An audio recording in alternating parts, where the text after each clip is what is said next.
वो मुझसे कोई ना कोई गुनाह करवाएगा, शायद तभी वो मुझे अपने पास बिठाएगा। जरूरतें हैं उसकी बहुत, हाँ मैं ही उन्हें पूरा कर पाऊंगा, बस मैं ही कर पाऊंगा। नमस्कार। अब देश को यह दिन भी देखना बाकी था कि देश की सर्वोच्च अदालत एक अवैध व्यक्ति को वहीं सौंप दे जिस पर उसे बिठाने का फैसला अवैध वही ठहरा चुकी थी। आज देश के न्याय के सर्वोच्च मंदिर में वही हुआ जो देश के विभिन्न हिस्सों में हम कई बार देखते रहे। राष्ट्र के लिए, राष्ट्रवाद के लिए, राष्ट्रहित के लिए, लोकहित के लिए आदि आदि का नाम लेकर हर गुनाह होता रहा। सुप्रीम कोर्ट के justice B R. Gavai, justice Vikram Nath और जस्टिस संजय करोल की पीठ ने ईडी निदेशक एस.के. मिश्रा का कार्यकाल 15 अक्टूबर 2023 तक बढ़ाने की केंद्र की याचिका को मंजूरी दे दी।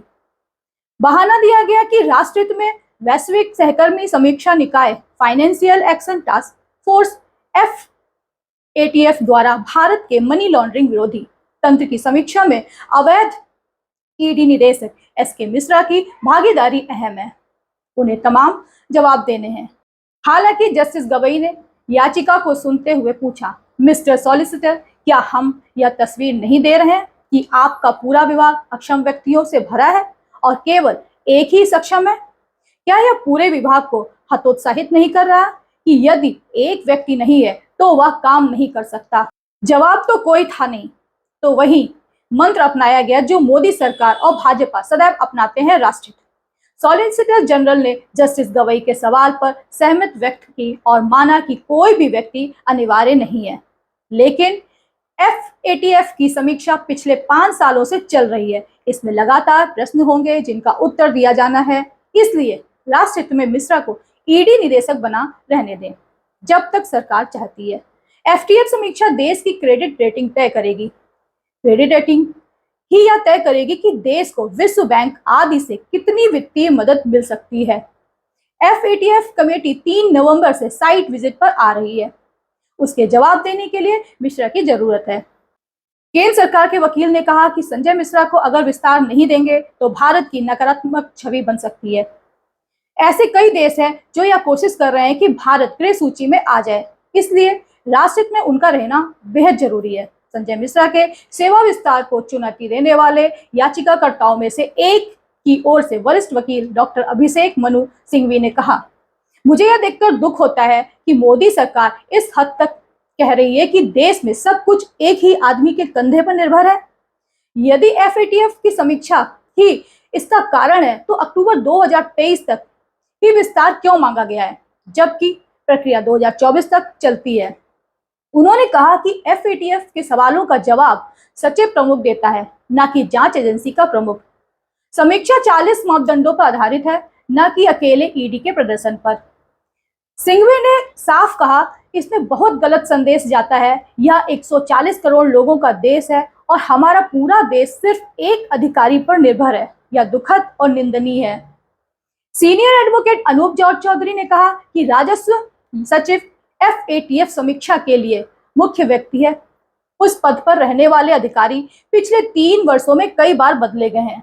वित्तीय खुफिया इकाई FIU इस प्रक्रिया में प्रवर्तन निदेशालय से अधिक महत्वपूर्ण कार्यालय हैं।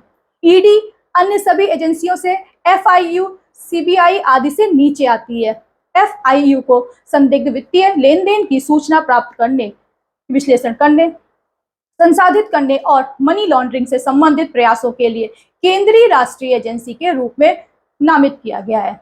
न्यायालय को एक गलत तस्वीर दी जा रही है। यदि राजस्व सचिवों को 3 बार बदला जा सकता है और यदि FIU निदेशक को स्वदेश वापस पर भेजा जा सकता है तो ईडी अधिकारी को भी बदला जा सकता है। एक कार्यवाहक निदेशक नियुक्त किया जा सकता है। चौधरी ने साफ कहा, अगर एक अवैध व्यक्ति को जारी रखने की अनुमति दी जाती है तो हम देश और दुनिया को क्या संदेश दे रहे हैं? हम अंतर्राष्ट्रीय समुदाय को संकेत दे रहे हैं कि हमारे पास मिश्रा के अलावा कोई भी व्यक्ति नहीं है जिसके विस्तार को अवैध ठहराया जा चुका है। वकील प्रशांत भूषण ने कहा कि केंद्र के आवेदनों में ये बातें पिछली सुनवाई में भी कही गई थी। उन्होंने कहा, अगर यह व्यक्ति इतना महत्वपूर्ण है तो सरकार उसे FATF समीक्षा के लिए वहां जाने वाले किसी भी व्यक्ति के लिए विशेष सलाहकार के रूप में नियुक्त कर सकती है। जब प्रक्रिया 2024 तक चलती है तो वे अक्टूबर तक विस्तार क्यों मांग रहे हैं? उन्होंने केंद्र के आवेदन को अदालत की प्रक्रिया का घोर दुरुपयोग बताया। इस तरह के आवेदन की अनुमति देना निर्धारित कानून को कमजोर कर देगा। जवाब में SG ने कहा कि सभी याचिकाकर्ता राजनीतिक दलों का प्रतिनिधित्व कर रहे हैं कि एक व्यक्ति अपरिहार्य है। मेरा मामला अंतरराष्ट्रीय निकाय है समक्ष प्रभावी प्रस्तुति के लिए निरंतरता का है कि सुप्रीम कोर्ट ने पिछले विस्तारों को तकनीकी आधार पर अवैध माना था, न कि किसी चरित्र दोष या अक्षमता के आधार पर। इसके बाद सुप्रीम कोर्ट के जस्टिस ने राष्ट्रहित में ED निदेशक SK मिश्रा का कार्यकाल 15 सितंबर तक बढ़ा दिया। अब सवाल वहीं आकर खड़ा हो गया कि क्या भारत में जो 10,000 सीनियर मोस्ट अधिकारी हैं वो सभी रद्दी और भूसा किस्म के हैं? क्या 140 करोड़ की आबादी वाले देश में कोई काबिल आदमी नहीं बचा जिसे इस योग्य समझा जा सके कि वो राष्ट्र का सम्मान बचा सकता है? इस फैसले को देखने के बाद तो स्पष्ट रूप से कोई भी अंधा बहरा कह सकता है कि सुप्रीम कोर्ट सरकार के आगे नतमस्तक हो गया या कहें डर गया। हमारे देश की हालत यह हो गई है कि मणिपुर जल रहा है और वहां बेटियों की इज्जत सड़कों पर तार तार की जा रही है। मणिपुर में 100 से अधिक लड़कियां, औरतें दरिंदगी का शिकार हो चुकी हैं। सड़कों पर नग्न परेड कराई जाती है। यह उस देश में हो रहा है जहां नारी को पूजने की बात कही जाती है। उस धर्म के लोग ऐसी हरकतें कर रहे हैं जो हर साल देवी पूजन के उत्सव मनाते हैं और जहां के सत्ता प्रमुख बेटी बचाओ बेटी पढ़ाओ का नारा देते हैं। हालात ये है कि महिलाओं की इज्जत और अधिकार सुरक्षित करने के लिए बने राष्ट्रीय महिला आयोग की सदस्य खुशबू रील्स बनाने में व्यस्त रहती हैं।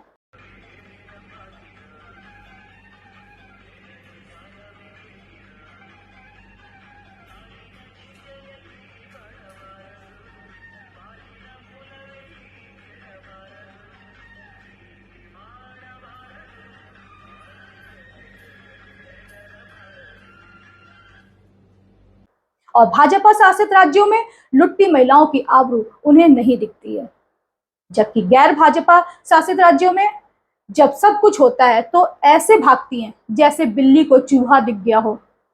उधर महिला एवं बाल कल्याण मंत्री स्मृति ईरानी एक सीनियर महिला सांसद के मणिपुर पर सवाल पूछने पर ऐसी मिर्ची लगी कि सिली सोल्स कैफे बार पर बुलडोजर चल गया हो। वो भड़क उठी। उनकी मानसिक दशा इतनी बिगड़ी कि वो मणिपुर हिंसा में भी कांग्रेस नेता राहुल गांधी को जिम्मेदार ठहराने लगी, जबकि वहां हिंसा भाजपा प्रायोजित है। यह बात वहां के सभी पीड़ित चिल्ला चिल्ला कर बता रहे हैं। But I would like to ask the minister whether his colleague women ministers are going to speak on Manipur. It will not go on record. It will not go on record. It is indecorous conduct. It is misconduct. It is abuse of your honorable minister. Strong objection to this because women ministers, women politicians have spoken not only on Manipur, Rajasthan, Chhattisgarh, Bihar. Tell me, when will you have the guts to discuss Rajasthan? When will you have the guts to discuss Chhattisgarh? When will you have the courage to discuss what is happening in Bihar? When will you have the courage to talk about the Red Berry? When will you have the courage? How Rahul Gandhi put Manipur on fire? When will you have the courage to tell us how women are raped in Congress ruled states? Do not murder cast aspersion on the female ministers in this cabinet. प्रधानमंत्री नरेंद्र मोदी सरकार का जोर इस हिंसा और सड़कों, सार्वजनिक स्थानों पर होते बलात्कारों को रोकने पर नहीं, बल्कि अपनी राजनीति चमकाने पर अधिक है। जब देश में इतना काम हो रहा है, देश आगे बढ़ रहा है, तो कुछ लोगों को परेशानी होनी बहुत स्वाभाविक है। जो लोग देश की जनता को हमेशा तरसा कर रखते थे, जिन लोगों को देश की जनता की आवश्यकताओं और आकांक्षाओं से कोई मतलब नहीं था, वो लोग देश की जनता के सपने पूरे होते देखकर आज जरा ज्यादा चिढ़े हुए हैं। और इसलिए आप देख रहे हैं आजकल इन भ्रष्टाचारियों और परिवारवादियों ने अपनी जमात का नाम भी बदल दिया है। चेहरे वही पुराने हैं, पाप भी पुराने हैं, तौर तरीके भी पुराने हैं, लेकिन जमात का नाम बदल गया है। इनके तौर तरीके भी वही है, पुराने हैं, इनके इरादे भी वही है। जब मिडिल क्लास को कुछ सस्ता मिलता है तो ये कहते हैं कि किसान को सही कीमत नहीं मिल रही। जब किसान को ज्यादा कीमत मिलती है तो ये कहते हैं कि महंगाई बढ़ रही है। यही दोहरापन इनकी राजनीति है। जब मणिपुर में गोलियां चल रही थी और आबरू लूटी जा रही थी, तब मोदी दिल्ली में आतिशबाजी करा रहे थे।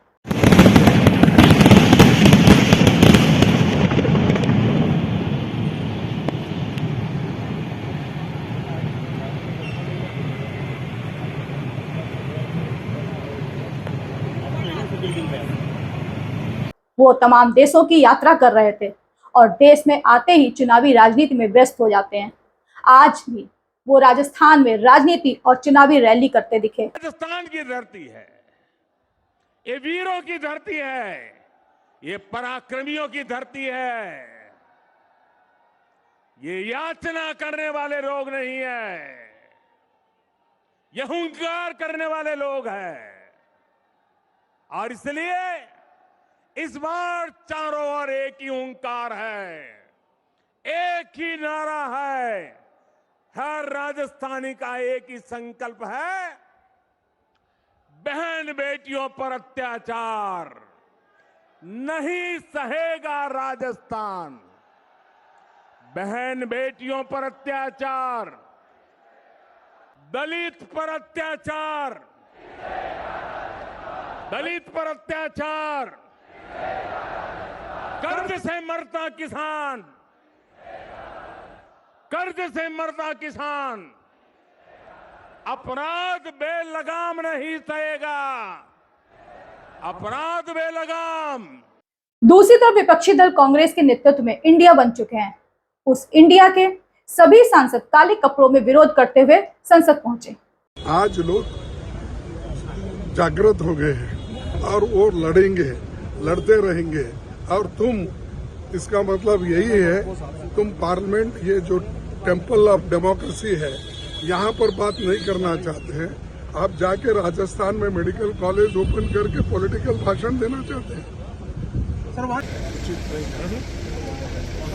ठीक है, आप यहाँ से बनेगी फोटो है, ये कोई वहाँ से खिंचवाना है, लेकिन लड़ना भी है और आदमी उसी वक्त लड़ता है, जिंदा रह के लड़ता है, मरने के बाद नहीं लड़ सकता।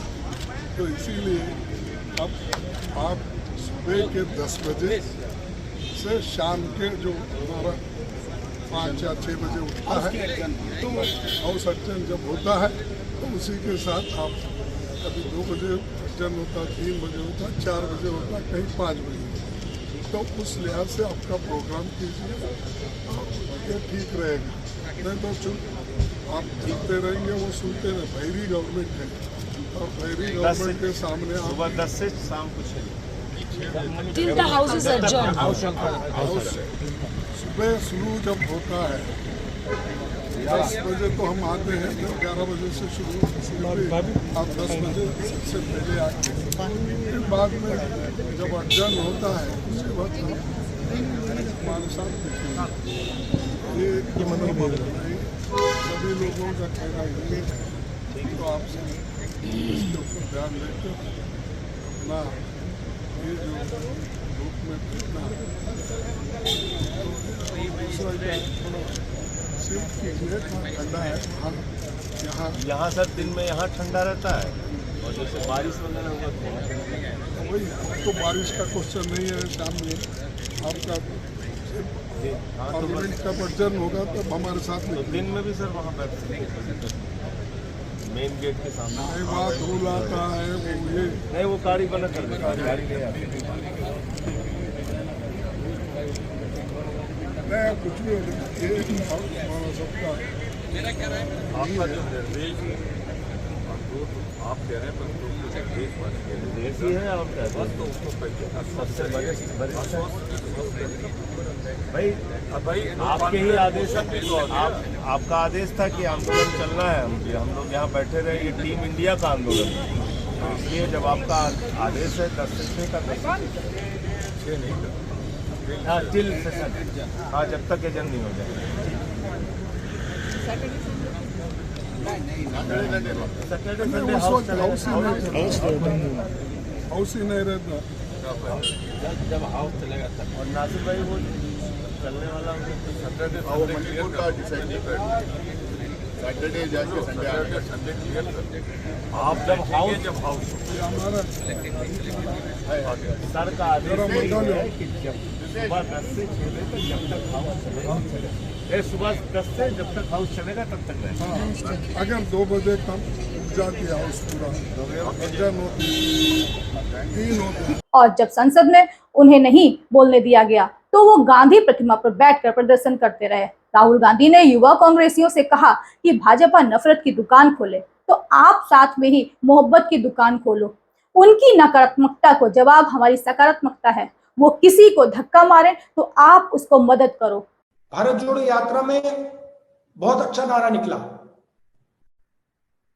नफरत के बाजार में मोहब्बत की दुकान खोलनी है। यही आपका काम है और कुछ बोलने की जरूरत नहीं है। मणिपुर में इन्होंने नफरत की बाजार खोली, चलिए हम जाके मोहब्बत की दुकान खोलते हैं। जहां भी ये नफरत फैलाते हैं वहां आप जाके मोहब्बत की दुकान खोलिए। ऑपोजिशन अलायंस ने बहुत सुंदर नाम चुना जो हमारे दिल से निकला, इंडिया। हम इंडिया हैं और जैसे ही हमने नाम लिया उसी इंडिया को नरेंद्र मोदी जी ने गाली देनी शुरू कर दी। उन्होंने ये भी नहीं सोचा कि मैं इस पवित्र शब्द हिंदुस्तान को गाली दे रहा हूं। इतना घमंड है, इतना अहंकार है। तो आप जाइए,